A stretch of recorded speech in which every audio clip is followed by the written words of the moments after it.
Guerre d'Ukraine, les enseignements attirés par les Africains, c'est le sujet de New World Forum de cette semaine. Et nous sommes au plateau avec Luc Abaki, il est journaliste, analyste politique, et Sogoyou Kegewe, ancien ambassadeur, journaliste. Et pour cette seconde partie, vous êtes déjà très nombreux à nous écrire, à nous envoyer vos contributions pour alimenter cette émission. Plus 228 96 46 10 31. Le contact défilera à l'écran. Plus 228 96 46 10 31. Je voudrais commencer tout de suite avec Tcha Babale depuis Abomey Calavi au Bénin. Bonjour Tcha, il y a eu un moment. Bonjour Gilles. Et à ce joli duo que j'ai toujours aimé, Monsieur Sogoyou et Monsieur Abaki. Je vous dis bonjour, merci pour l'éclairage que vous apportez à la jeunesse africaine. Je n'ai pas de questions aujourd'hui, juste un grand merci à New World TV pour cette belle émission. Merci Tcha Babale depuis Cotonou. Après Tcha Babale, je peux maintenant aller à Ousa, à Wangelo, Akara, Simlewa et So. Bonjour New World, encore un plateau merveilleux aujourd'hui. Le problème de financement du G5 Sahel est dû au fait que dans ces statuts, il est stipulé que toutes les armes doivent être achetées à la France. Les autres apportent l'argent et seule la France doit livrer les armes. Pour le cas de l'agriculture africaine, c'est la faute à nos dirigeants. On a signé trop d'accords qui retombent sur nous. Imaginez aujourd'hui, on nous parle de la protection de l'environnement. Nos États demandent des compensations. Pendant ce temps, les Occidentaux produisent et nous vendent, nous reversent des miettes en guise de compensation carbone. On a introduit des engrais, puis encore, on vient d'introduire des semences d'origine américaine. Conséquence, les chenilles légionnaires pullulent. C'est dommage. Simlewa et ça, il nous a écrit de Kara à Wangelo. Oui, il sait de quoi il parle. Il sait de quoi il parle. Il est à Kara, c'est sûr que lui-même il a un champ. Et il sait de quoi il parle. Cette histoire d'environnement, c'est aussi une autre escroquerie. Un seul pays européen pollue 10 fois plus que toute l'Afrique réunie. Alors, je ne sais pas pourquoi on vient nous déranger avec des histoires d'environnement. Mais dans tout cela, c'est pour nous embrigader, nous donner le sentiment qu'on se préoccupe aujourd'hui de la nature, alors qu'en réalité, celui qui a détruit la nature et œuvre tous les jours à détruire cette nature-là, c'est justement l'occidental, par son industrie exagérée et démesurée. Donc, il y a le président Lula du Brésil qui avait dit une fois que, mais écoutez, on comprend qu'aujourd'hui la Chine pollue, oui, on est d'accord, mais on veut bien savoir quelle est l'agence là qui peut évaluer la pollution historique qui a été faite par l'Angleterre, par les États-Unis, etc., etc. Donc, c'est pour dire qu'aujourd'hui, quand on voit des frémissements au sein de l'humanité, où les gens tentent maintenant à prendre leur destin en main, à commencer à s'industrialiser, on les embrigade avec des concepts aussi creux. Voilà. Jato Bilaliou, il est à Palimé. Bonjour, grand plateau New World TV. Félicitations à ce plateau décoré d'éminents journalistes. C'est Jato Bilaliou. Frédéric, depuis Palimé, ma question. L'un des dangers qui guette aussi les Africains, et plus particulièrement au Togo, est l'achat des terres cultivables, des aires cultivables. Facile aux étrangers, du coup, mais une pénurie ou absence de terres accessibles aux ruraux togolais. Que faire pour rectifier le tir, puisque le pouvoir public est muet par rapport à cette situation territoriale gravissime? Sogoyou Kegewe. Oui, il y a le phénomène d'achat de terres. D'abord, pourquoi on vend ces terres? Les gens vendent facilement les terres parce qu'ils n'en connaissent pas la valeur. On ne va pas me dire simplement que bon, il a eu un problème d'argent. Si c'est un problème d'argent ponctuel, il ne va pas tout vendre. Il va vendre une portion donnée pour régler son problème. Mais maintenant, les gens vendent des centaines d'hectares. Ouais. Et c'est hectares parfois à 500 000 CFA. Oui, vraiment une blague. Et maintenant, ils vendent ces terres. On accuse les étrangers.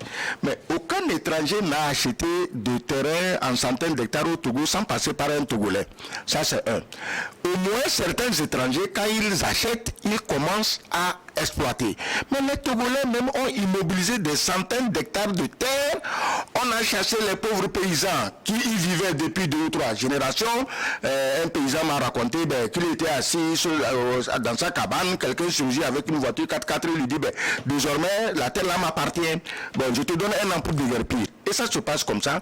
Et celui qui donne un an pour déguerpir, il n'ira jamais planter un pied de maïs. Donc, l'accusation ne doit pas tomber seulement sur les étrangers, mais sur nous-mêmes.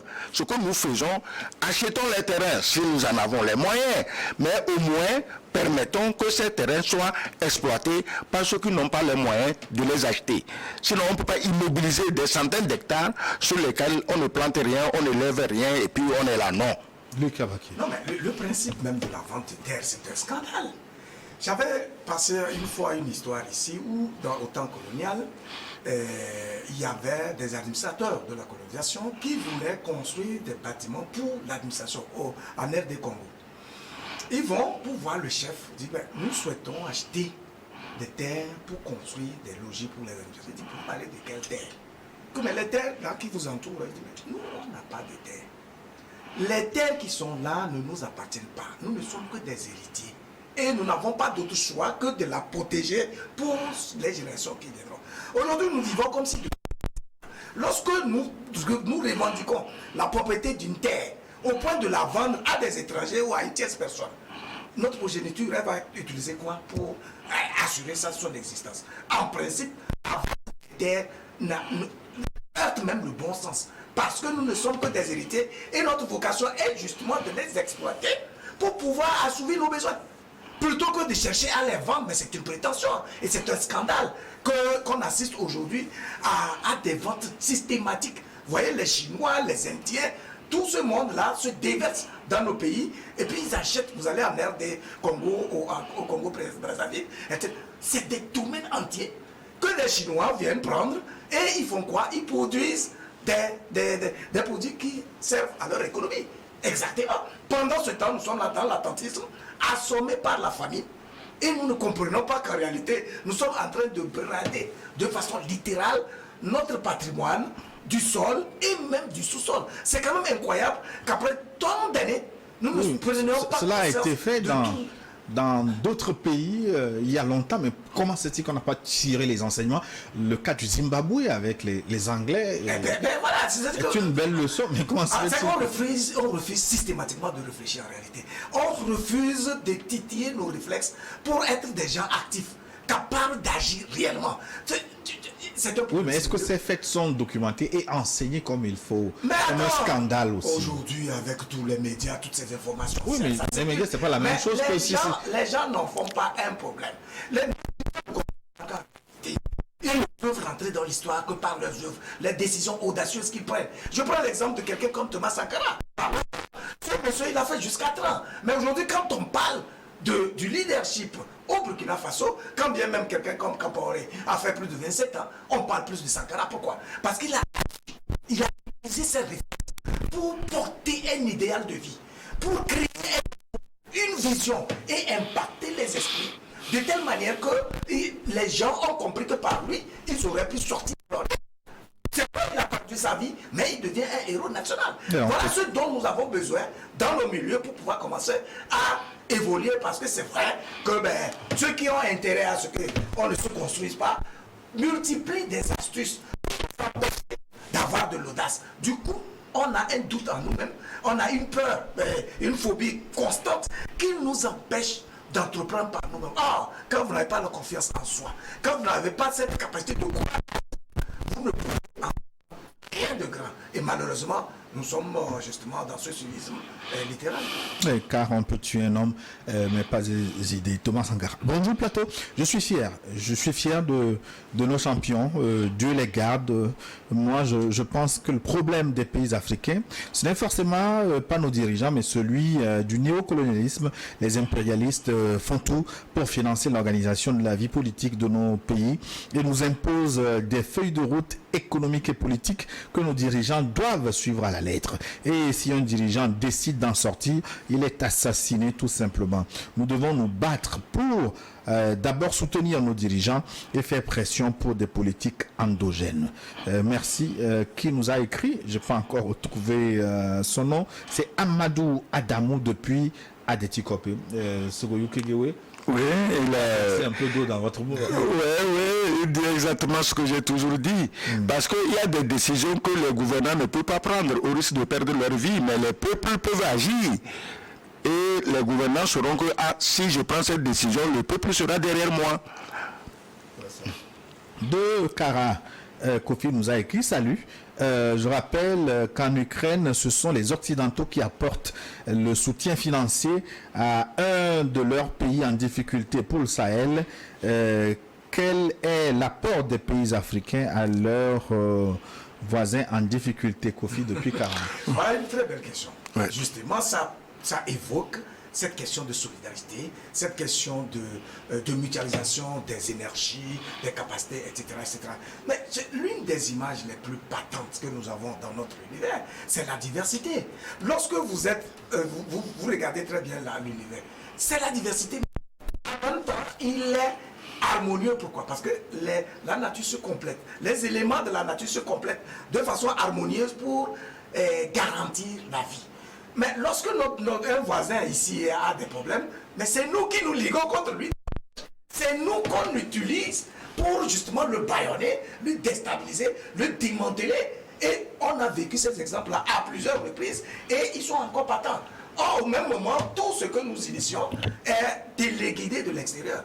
La CEDEAO. Mais attends, c'est qui a des ambitions assez nobles. Quand vous lisez sa charte et toutes les ambitions qui sont nourries autour de... Mais pourquoi jusqu'à présent on a autant de difficultés à mettre en œuvre cette vision-là? C'est justement parce que nous n'avons pas compris qu'il faut travailler sur ces éléments de base qui consistent à promouvoir la solidarité, la mise en commun des efforts, des énergies, des capacités, des potentialités pour pouvoir grandir. J'avais parlé des coopératives au champ et tout ça. Mais pourquoi on fait la coopérative alors que tu as ta route, tu peux aller travailler dans ton champ? C'est parce que quand vous mettez à 2 à 3, votre rendement est plus grand et il y a plus de motivation, plus de stimulus que d'être seul dans ton propre champ.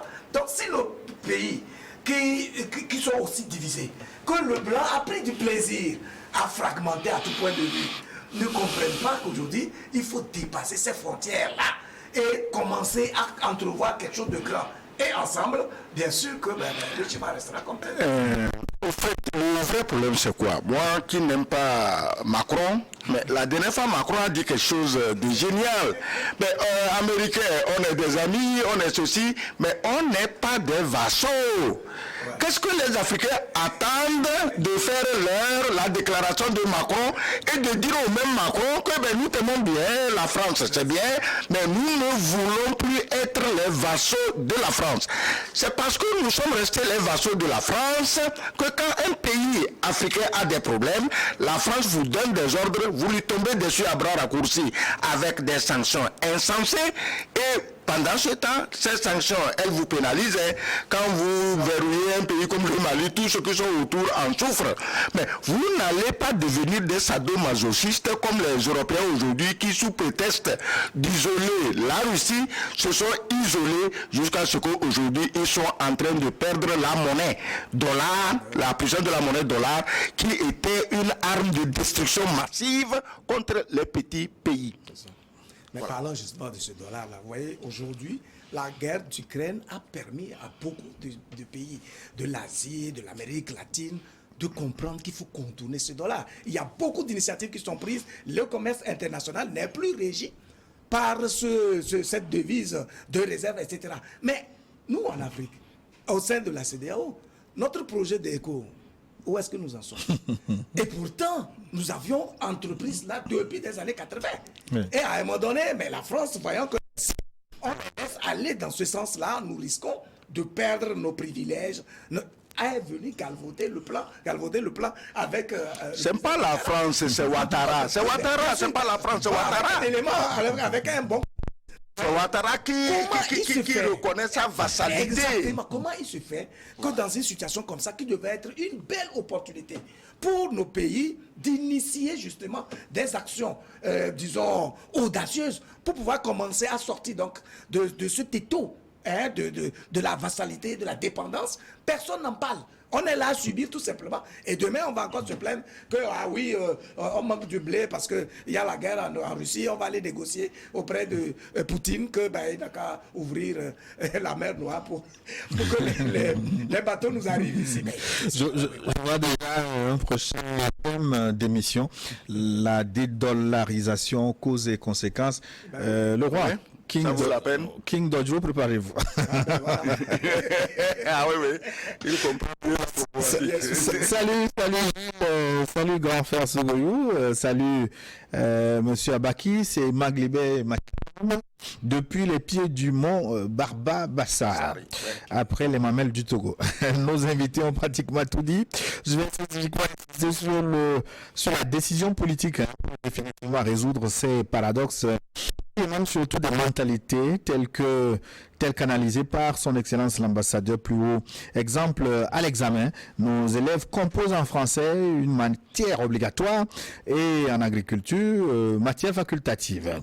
Dans nos collèges, on dit va prendre une roue pour un enfant fautif pour donc cultiver devient une punition. Dans ces conditions, on a beau organiser des faux pâtes, ça va être compliqué si on ne change pas les mentalités. Les faux pâtes sont nécessaires parce que au moins les agriculteurs se rendent compte que même le chef de l'État est préoccupé par le problème. À partir du moment où le chef de l'État lui-même est préoccupé par le problème, il n'y a pas de raison que quelqu'un dise « Oh, ça, c'est pas mon affaire ». Ça, c'est l'avantage du faux pâte. Bonjour à nos deux célèbres invités. J'apprécie bien ce que vous dites par rapport à notre éducation qui ne prend pas en compte la question de l'agriculture. En effet, après plusieurs années de création des universités au Togo, l'école d'agronomie nous donne que des agronomes de bureau actuellement. L'école d'agronomie de Lomé n'a pas de ferme agricole sur l'étendue du pays qui inspire les jeunes Togolais qui veulent se lancer dans l'agriculture. Comme le dit M. Sogoyou, espérant que ce qui est entrepris au Togo aboutisse. Kofi nous a écrit de Kara. Ah oui, il y a du travail. On doit vraiment s'appuyer. Je crois qu'on a, comme il a dit, on a pratiquement tout dit. Maintenant, il faut que l'éveil des consciences soit un éveil effectif. Et que les gens ne se contentent pas simplement d'écouter, mais qu'ils se déterminent à l'action. Parce que dans tous les cas, c'est vrai, nous indexons les dirigeants, mais ce qui est certain, c'est que ce qui crée la richesse dans un pays, ce sont les citoyens eux-mêmes. Et donc, ceux qui ont la capacité du mécénat, tous ceux qui ont des initiatives à porter, qu'ils puissent avoir donc des soutiens nécessaires afin qu'on puisse provoquer le déclic de notre développement. Sinon si nous restons dans cette position attentiste, qu'on ne soit pas surpris, donc qu'on soit toujours au dernier rang. Kader Tchanyao de Sokore nous a écrit un long message, mais j'ai toujours du plaisir à lire la contribution de Kader Tchanyao, que vous devez connaître. Bonjour mon frère Gilles et aux deux invités. Je salue au passage le grand frère Sogoyou pour le dire que je suis le neveu de son parent, Feu Amadou Yaya, qui a enseigné à Tchitcha. Je vois. Aujourd'hui, je partage à fond la caisse de développement faite par les invités pour la problématique de quelles leçons devons-nous tirer de la guerre Russie-Ukraine. La première, c'est la honte. Comment pouvez-vous comprendre que c'est le blé ukrainien et russe qui alimente l'Afrique? L'Ukraine, c'est 44 millions et la Russie, un peu plus de 70 millions d'habitants contre plus d'1 milliard d'habitants en Afrique. Deuxième, la prise de conscience dans nos choix politiques parlant spécifiquement de notre cher Togo. Ce ne sont pas les initiatives qui ont manqué. À titre d'exemple, le feu général Yadema avait décrété le 1er juin la journée de l'arbre et après une grande pluie, il décrétait le jour suivant férié pour que tout le monde aille au champ. Mieux, toutes les écoles avaient des champs scolaires. À l'arrivée du nouveau président, beaucoup d'initiatives ont été prises, mais force est de constater elles ne bénéficient pas aux vrais agriculteurs. Ceux qui ont en charge les projets agricoles ne cherchent que leurs bénéfices au détriment des vrais paysans. Pour finir, moi j'ai une seule devise, le travail et surtout le travail bien fait. Personne ne viendra nous voir, ne viendra nous sortir de notre situation. Nous serons les artisans de l'Afrique de demain. Bonne émission et surtout bon dimanche à mon ami Machi. Non, c'est Machatom depuis Barbassa, Kader Tchanyao de Sokore. Match. Ouais. C'est lui qui dit qu'il est le neveu de Yaya. Maître Yaya, c'était un grand homme, un grand enseignant. C'est dommage. Nous tous, nous avons été formés par des enseignants, mais après on les oublie. On ne se rappelle pas que si nous sommes là où nous sommes, c'est grâce à eux. Mais soit dit en façon, Maître Yaya, il nous faisait beaucoup. Hein. Donc, mais c'était pour notre bien. Qui se souvient aussi de quelqu'un. En tout cas, je profite pour leur faire un grand coucou parce que je crois que par eux, effectivement, aujourd'hui, nous sommes capables d'intervenir, d'analyser. Il a fallu qu'ils nous donnent tous ces nutriments intellectuels. Je me rappelle beaucoup plus de monsieur Aoui, professeur Aoui. C'était un professeur d'histoire, mais qui était en même temps un vrai pédagogue, un orientateur de la vie. Donc, c'est vraiment un monsieur qui nous a beaucoup encadrés et je profite pour lui faire un grand coucou. Je crois que l'éducation est une vraie clé. On y apprend normalement tout. Maintenant, il ne faut pas qu'on apprenne juste pour des besoins de diplôme, mais qu'on comprenne qu'on doit pouvoir transférer cela dans la vie active et donc moduler notre vie en fonction de tout ce que nous avons acquis. Voilà, sur ces bancs-là. Ah oui, j'ai eu beaucoup d'enseignants aussi. Hein. Mais peut-être un que vous connaissez très bien, que je voudrais saluer aujourd'hui, Sas Gaou. Hein. Qui Sas Gaou, oui, l'allemand au lycée. Ah oui. Ah bon. C'est intéressant. C'est professeur. Bonsoir, professeur Sas Gaou. Bonjour le plateau, Pierrot, depuis l'AIO, le jour où nous allons cesser de fêter nos milliards en banque au lieu de milliards en investissement en Afrique. Nous aurons toujours les mains tendues vers ces pays qui nous obligent à copier leur mode de vie. La drogue zombie est en train de décimer les grandes villes des États-Unis. Les gens marchent en position courbée. Je prie le gouvernement togolais de faire tout pour éviter que cette drogue arrive au Togo. C'est déjà en RDC et ils appellent ça bombé. Les Occidentaux n'ont plus rien de moral, donc méfions-nous. Merci aux deux grands analystes et agiles. Félicitations à New World TV. Zombie, bombé, je n'en sais pas grand-chose. Oui, vous savez, en Afrique, c'est que nous... Ici, c'est d'abord tramadol. Oui, ici c'est tramadol surdosé parce qu'il y a tramadol et tramadol. Et à la pharmacie, tu trouveras du tramadol normal pour te traiter des douleurs, les maux de telles choses. Mais ce qu'on vend aux émigrants, c'est du tramadol surdosé et qui est une véritable drogue. Ok. Maintenant, vous savez, en Afrique, il faut des décisions courageuses, contraignantes. Mais dès qu'un chef d'État se lance dans ce genre de décision, c'est un dictateur. Et les Occidentaux, par leurs moyens de communication, non. C'est-à-dire que pour un Occidental, un média français par exemple, un président noir ne peut être qu'un dictateur. Donc, on leur donne des complexes à tel point qu'ils ne peuvent pas agir. On a beau dire le président démocratiquement élu en Afrique, mais le lendemain matin, c'est le dictateur de tel pays. Il n'y a pas de démocrate en Afrique, donc il faut arrêter ces singeries-là, que nos dirigeants aient la force de prendre les décisions, même celles qui font mal. Mais il y a certains qui assument parfois. Oui. Mais Talon a dit publiquement qu'il veut compromettre la paix pour assurer le développement. Il veut. Il a assumé compromettre la paix pour assurer le développement. Oui, mais c'est un président audacieux. Oui, il est courageux, ce Talon. Qu'on l'aime, qu'on ne l'aime pas, il est courageux. Il faut prendre des décisions qui font mal. On ne peut rien. Hein? Parce que maintenant, un individu, il roule sans casque, tu lui parles, il dit c'est démocratie. Il brûle le feu rouge, tu lui parles, il te parle de démocratie. Mais il faut le fesser. Alors, fesser est une torture.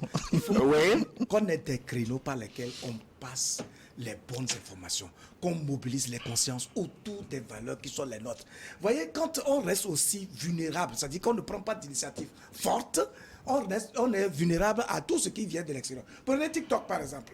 Mais je m'amuse parfois à regarder. On en a parlé la dernière fois. Ce qu'il y a comme noir là, c'est tourner les fesses, c'est danser, c'est faire des singeries, etc.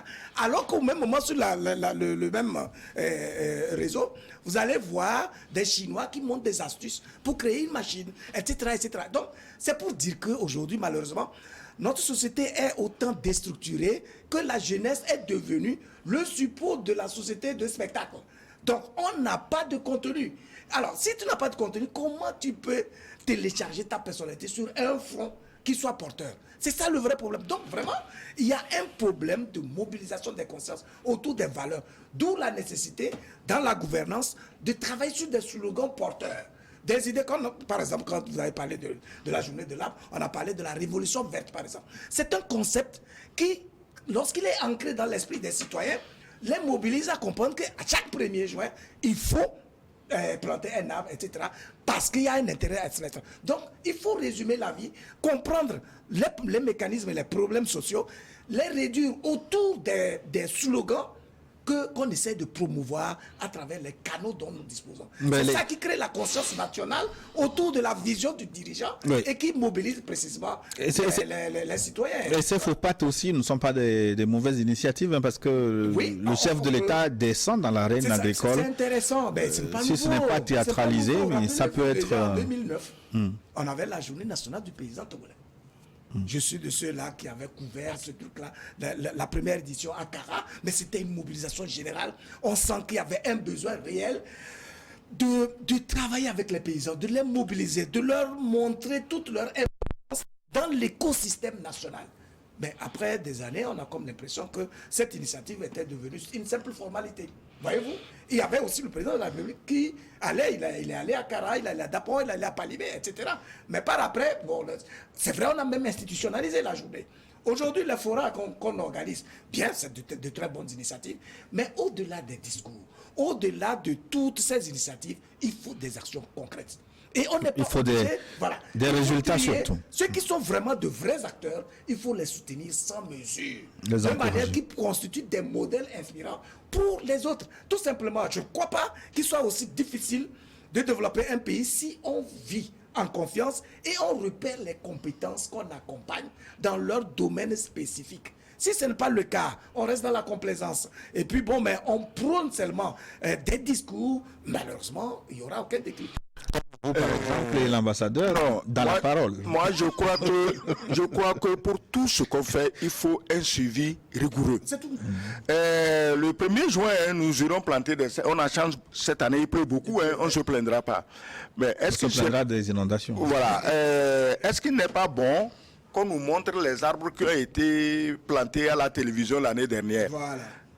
Partout, les télévisions sont allées filmer des gens, planter les arbres, qu'on nous montre où sont ces arbres. Parce que si vous plantez les arbres, vous tournez le dos, les moutons viennent les brouter. Les gens cassent les branches selon l'arbre, l'espèce, pour faire le cure dans le matin. Et puis, bon, la sécheresse vient et puis on n'en parle plus. Non. Je préfère qu'on suive une plantation de 10 arbres bien entretenus qu'une plantation de 1000 arbres qui, l'année prochaine, zéro. Il n'y a rien. Bonjour Gilles et merci beaucoup à vos invités pour leurs éclaircissements. Il faut que les Africains comprennent que les Occidentaux ne sont pas là pour nous, mais leurs intérêts personnels. Donc, nous devons prendre nos responsabilités, arrêter de quémander ou de faire appel chaque fois aux Occidentaux. Selon le classement Forbes 2023, le nombre de milliardaires russes a augmenté, et ce, malgré la guerre en Ukraine et les sanctions occidentales contre la Russie. Leur fortune totale, elle aussi, repartit à la hausse, et même en nette hausse.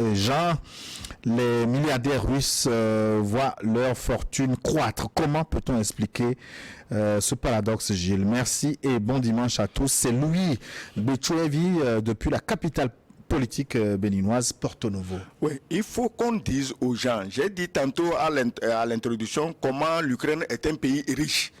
Mais plus riche, 10 fois, 100 fois, 1000 fois plus riche que l'Ukraine, c'est la Russie. Oui. Les oligarques dont on parle, ce n'est pas forcément des voleurs. Mais au moment de la chute du communisme, les plus malins se sont saisis des secteurs entiers de l'économie, mais qu'ils ont fructifié. Dans d'autres pays, les gens auraient vendu ces biens pour aller s'acheter des appartements à Paris. Mais les oligarques, là, ils les ont multipliés. Et aujourd'hui, ils font des milliards et ils sont en Russie. Et regarde la guerre. Il y a un oligarque, un milliardaire, qui vient de créer un groupe armé privé comme Wagner pour aider son pays. voilà. Et la Russie est tellement riche que même s'il y avait 1000 milliardaires, ça ne poserait aucun problème. Oui, mais Gbetchovi, lui, il parle des sanctions de l'Europe. Comment se fait-il quand... Mais quelles sanctions de quelle Europe? Que malgré ces sanctions... Actuellement, l'Europe avec leur maître Biden se gratte la tête. Est-ce qu'il ne faut pas remettre la Russie dans le SWIFT? Est-ce que... Mais les sanctions sont finies. Tous les jours, ils se rencontrent, ils gesticulent, on ajoute une pelletée de sanctions qui fait rire tout le monde en Russie. Il n'y a pas de sanctions. Les affaires vont très bien. Pourquoi aujourd'hui les Américains crient contre ceux qui sont soupçonnés d'aider la Russie à contourner les sanctions? Mais les gens contournent les sanctions et ce n'est pas des pays du tiers-monde. C'est là-bas, eux, les pays occidentaux, qui aident la Russie à contourner les sanctions parce que sans la Russie, ils n'ont rien à manger. Non, mais et puis les sanctions, vous savez, si vous êtes suffisamment intelligent et vous savez saisir les opportunités, ce sont les épreuves en réalité qui peuvent vous faire grandir ou évoluer. Parce que face à la difficulté, vous êtes obligé de réfléchir et donc de chercher des solutions par vous-même. Je crois que c'est ce qui est en train de se passer. Et à plusieurs reprises, lorsque en 2014, on avait déjà sanctionné la Russie, c'est ça qui lui a permis d'accroître son agriculture et d'avoir une influence réelle sur dans un certain nombre de secteurs. Donc, quand vous êtes intelligent, Poutine, c'est un maître du jeu d'échecs. Hein? Donc, vous le coincez, il contourne, vous le poussez à utiliser son énergie de désespoir. Et au bout du compte, vous allez voir qu'en réalité, c'est vous qui allez finalement récolter les pots cassés. Et c'est ce qui est en train d'arriver aujourd'hui. La preuve en est que les prévisions de la croissance économique en Europe montrent clairement que l'économie russe va se développer 2 fois plus que celle de l'Europe. Voyez-vous? Donc, quand vous voyez les classements, récemment, le FMI a sorti ses chiffres. La France, qui était à la 11e place en termes de développement humain de PIB par habitant, était 11e, mais aujourd'hui, à la place de 24e. Donc, c'est pour dire quoi? Tout simplement, lorsque des gens s'agitent, il y a des situations où, si vous réfléchissez très bien, vous prenez le recul nécessaire, vous allez toujours trouver les solutions les plus appropriées qui vous permettent justement de contourner l'épreuve et donc de vous installer dans le consort. Gilles, il y a quelque chose sur un point sur lequel on doit insister, c'est le dollar. Parce que quand on dit sanctions européennes, occidentales, non. Le dollar est littéralement en train de mourir. Ce n'est plus seulement les BRICS, Brésil, Russie, Inde, choses. Non, c'est pas eux.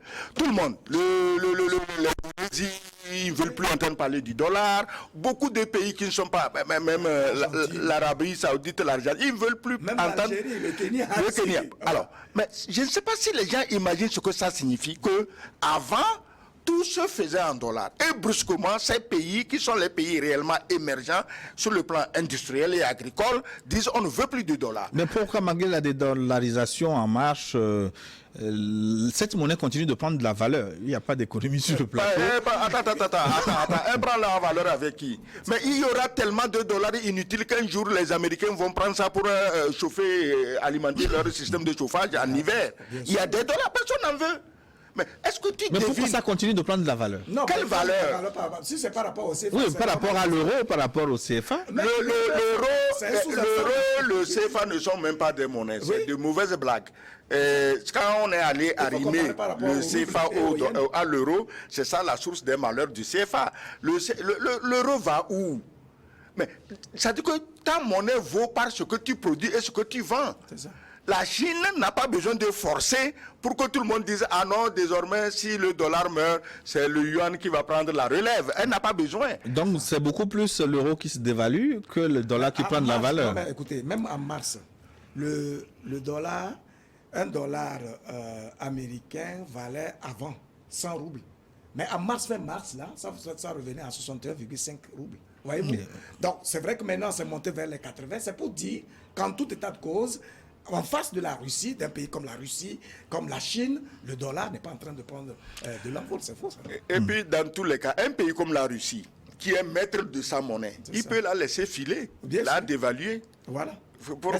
La Chine a dès que ça arrive, tu vois les contorsionnistes des médias européens. Oui, la Russie est en train de tomber parce que la rouble a baissé. Mais c'est de l'ignorance crasse. La Russie est propriétaire de sa monnaie et peut la laisser filer comme elle veut pour augmenter ses ventes. C'est stratégique. Si en Afrique, nous étions maîtres de nos monnaies de singe là, mais on peut dire un jour, mais l'euro, au lieu de faire 650, on le laisse à 1000 francs CFA. Oui. Le touriste qui se demandait encore à Paris, je vais aller où, mais il va dans une zone CFA. Parce que l'euro qu'il tient a augmenté de valeur. Je ne vous connaissais pas des talents d'économiste. Non, c'est juste des analyses simples. Grâce culture, bonjour plateau. C'est le sage de Sokoré qui nous écrit. Merci pour le thème très intéressant d'aujourd'hui. Le message est long. Qu'est-ce qu'il faut retenir? La production agricole n'est pas rentable au Togo et le gouvernement ne donne pas le goût à la jeunesse de pratiquer l'agriculture. On ne forme pas les jeunes des milieux ruraux. Ils ne reçoivent pas de financement. Les jeunes préfèrent s'adonner aux émigrants, c'est-à-dire taxi-moto, que de faire le champ. L'autre facteur est que les barons ont acheté la majorité des terres cultivables, qu'ils n'exploitent pas et qu'ils ne louent pas non plus aux gens qui veulent exploiter. Le gouvernement doit prendre les taureaux par les cornes et mettre du sérieux dans ce secteur, car la solution en Afrique sera toujours l'agriculture. Excellence, on vous accuse d'avoir acheté. Je ne suis pas un baron. Je ne suis pas au pouvoir que moi. J'aimerais bien l'être, si je ne refuserais pas. Il ne faut jamais refuser d'être riche. Donc, mais ce que je voulais dire à notre ami, il a raison, mais attention. Il y a ces barons, tous n'ont pas acheté les terres pour les mettre au congélateur. Il y en a qui exploitent. Mais malheureusement, les plus grands exploitants, ceux qui investissent dans l'agriculture, ne sont pas forcément les barons. Moi, je connais quelqu'un, j'en parle tous les jours, qui a fait 500 hectares de noix de cajou à Sokodé. C'est incroyable. 500 hectares d'un trait. Mon Dieu. Oui. Mais oui. Ce n'est pas un baron. Il n'a pas pris l'argent de quelqu'un.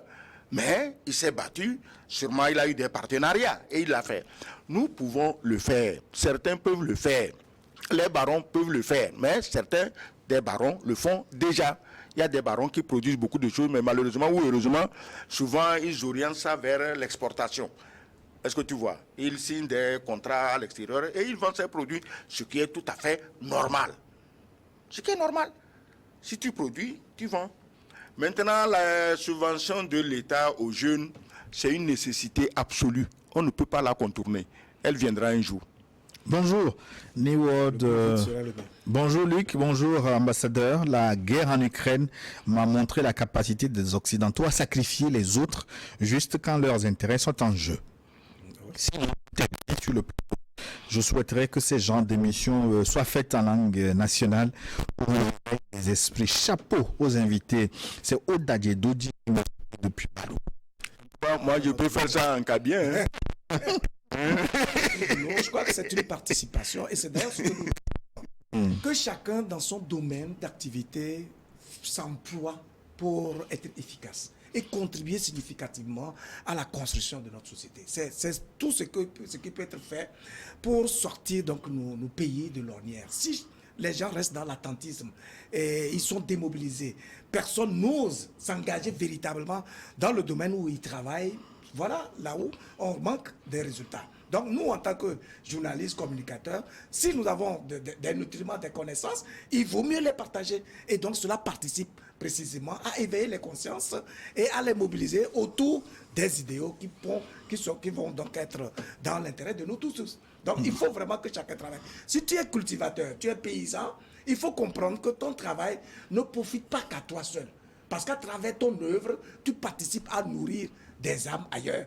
Tu es un enseignant, il faut savoir que tu construis un citoyen qui, lorsqu'il est bien formé, va participer à construire la société, etc., etc. Voilà comment, lorsque nous avons cette conscience-là, autour de ce bien commun, nous allons nous engager davantage pour donner des résultats plus probants. Oui, moi je suis prêt à nous étions en langue nationale aussi. Hein. Je sais le faire. En Kabiel, la balai. La balai temps. La balai pim. Oui, non, Ojolo. Le professeur Franklin Yamsi, qui, lorsqu'il fait ses conférences, par moment, il prend sa langue d'anglais. Oui. Pendant 2-3 minutes, il le dit clairement. Il prend l'allemand, il prend l'anglais. Donc, juste pour dire quoi, qu'on doit avoir confiance aussi en nos langues et faire en sorte que, parce que c'est des couloirs de transmission, c'est des moyens d'expression, c'est des moyens qui révèlent en fait notre identité et en même temps rendre compte de notre humanité. Il faut bien qu'on les assume. Monsieur Gilles, je crois que pour les langues nationales, je ne veux pas vendre un secret, mais je crois qu'un jour, notre émission passera sur les radios ou sur une radio.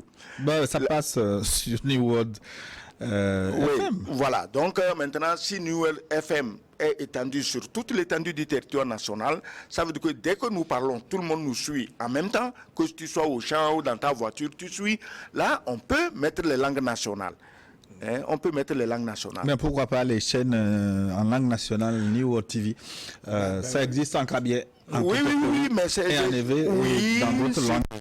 Très prochainement. Oui, ce qui est un effort extraordinaire, c'est langue nationale à la télévision.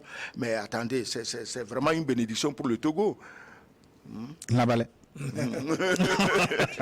Au moins ça. Bonjour le panel et à toute la cellule technique. J'admire le franc-parler de vos invités. Voilà des citoyens dignes qui ne regardent pas leur ventre mais disent la vérité en ce qui concerne leur pays. Bravo et bon vent à New World TV. Docteur Kolgma Delomé, est-ce possible d'avoir les contacts de vos invités, surtout l'ambassadeur? Je veux être son élève. Excellence, je lui poserai la question à la fin de l'émission. Le docteur Kolgma, vous aurez donc... J'ai le même numéro depuis 1999. Vous êtes très fidèle. Hein? Je ne crains rien. Je ne dois rien à personne. Je n'ai de problème avec personne. Donc tous ceux qui, même actuellement, des amis que j'ai laissés en Europe, un jour il appelle par hasard, ça sonne un coup, je prends, il dit mais tu es sur le même numéro? J'ai dit oui, je suis sur le même numéro. Pourquoi tu le changerais? Voilà, pourquoi je le changerais? On ne change pas le numéro qui gagne. Docteur Kolgma, vous aurez donc les contacts de l'ambassadeur. Tirez-moi la fin de l'émission, mais est-ce que je peux prendre encore quelques messages? Ils sont très nombreux aujourd'hui à vous écrire, c'est que le thème les a beaucoup intéressés. Merci les analystes, vous êtes les meilleurs, vous faites honneur à l'Afrique, que le Tout-Puissant vous protège, ainsi que vos familles respectives. Papa Kegewe, c'est pas Gegewe, Kegewe, vous méritez un poste de conseiller à la présidence. Hassan depuis Sokoré. Mais merci pour le poste à la présidence. Malheureusement, c'est pas toi qui le donne. Oui, mais... si ça peut arriver, tant mieux. Si ça arrive, tant mieux. Et en vertu des pouvoirs qui ne me sont pas conférés. Je suis conseiller de New World TV. Oui, là, on peut le faire. Il a un bon boulot. Hier, sur le CAN. Alors, qui d'autre nous a écrit? Son message est très long. Les Occidentaux cherchent les intérêts, ils se foutent de nous. Ils tuent, pillent en complicité avec les frères africains à cause des petits cadeaux qu'on leur fait. Il n'y a pas l'esprit patriotique et ça sera trop tard pour nous jusqu'à ce qu'on s'en rende compte. Ils ont tout à leur possession et comme le dit Djibril Tamsir Niane, aussi longtemps que les animaux de la bourse auront leur propre compte, les récits les plus fabuleux tourneront au profit des chasseurs.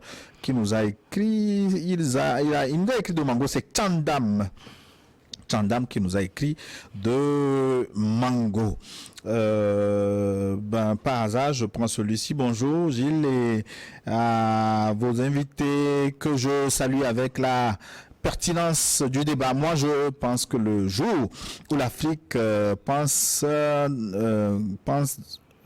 financer, accompagner nos chercheurs en innovation, l'Afrique sortira de la dépendance et sera respectée par les autres continents du monde. Mettre en place les laboratoires modernes répondant aux normes de recherche, car l'avenir du monde est en Afrique. Nous possédons tous ce qu'il faut pour vivre. Que nos dirigeants prennent conscience à l'indépendance de l'Afrique, aller à une monnaie unique, vendre nos ressources dans nos propres monnaies et transformer ces ressources localement pour créer de la richesse, pour se développer. C'est God's Way depuis Adido Gomesegbe. Merci et bonne émission à vous. On va clôturer cette émission avec une question qui m'est restée en travers de la gorge.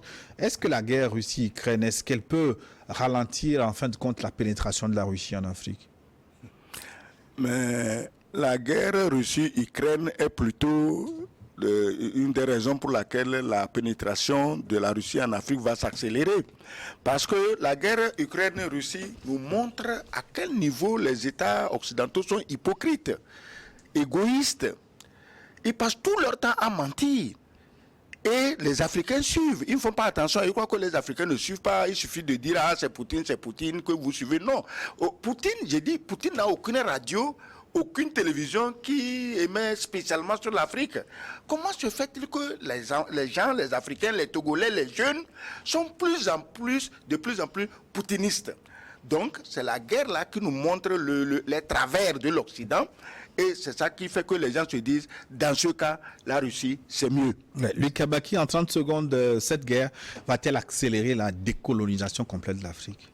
Tout comme la Deuxième Guerre mondiale a entamé la décolonisation. Tout dépendra justement de la capacité de prise de conscience de nos leaders qui donc orientent les choix politiques, qui orientent les actions en Afrique. Je crois que c'est une belle opportunité. C'est peut-être une épreuve parce que bon voilà, il manque de céréales, il manque des trucs et tout. Mais au même moment, nous devons pouvoir comprendre que pendant très longtemps, les Occidentaux ont utilisé des astuces malsaines pour pouvoir donc nous maintenir dans cette situation de dépendance. C'est une très belle occasion désormais pour qu'on prenne conscience, qu'on ose prendre des décisions qui vont justement nous affranchir de cette dépendance maladive, mesquine. Voilà. Merci infiniment. Et nous arrivons à la fin de notre forum de cette semaine.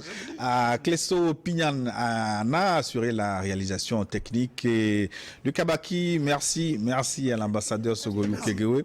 Tout de suite. Vous voulez dire un mot? Non, je voulais dire que nous sommes africains, nous sommes amis de tout le monde et nous refusons d'être vassal de qui que ce soit. Merci, le message est passé. Très bonne suite de programme sur New World TV. À très bientôt.